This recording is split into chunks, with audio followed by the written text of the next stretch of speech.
चला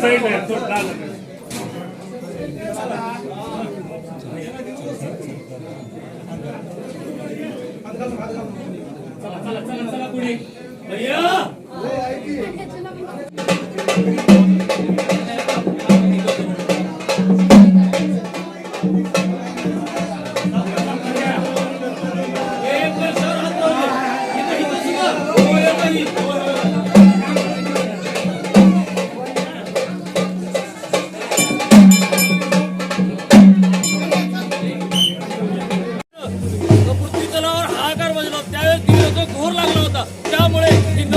घोर निद्रा दिवीला दिली जाते आणि घोर निद्रा संपल्यानंतर दिवीला रात्री 12 नंतर देवीची प्राण प्रतिष्ठापना केल्यानंतर 1 वाजता चरित होते. चरित झाल्यानंतर देवीची सिंहासनावर प्रतिष्ठापना होते.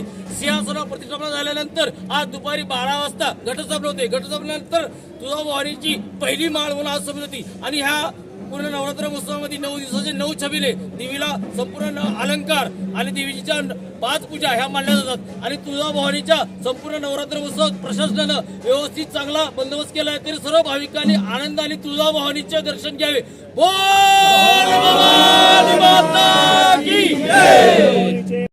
भाग्य लाभतं विशेषतः मला वाटतं की तुळजाभवानी संस्थांचा अध्यक्ष म्हणून काम करणं आणि त्यांना वेगवेगळ्या भाविकांच्या सोयी सुविधा करणं आणि त्याच्यामध्ये अनुषंगाने येणारे विविध धार्मिक करण्याची संधी मिळणं हे खरंच मला वाटतं एक भाग्याचं काम आहे आणि मला वाटतं नशिबवान लोकांनाच असं मिळतं. म्हणून नक्कीच काही ठिकाणी देवीजींचे वेगवेगळ्या पूजेमध्ये सामील होण्याची संधी मिळते. त्यासाठी नक्कीच मला वाटतं की देवीजीचं काहीतरी भाग्य असेल त्यामुळे संधी मला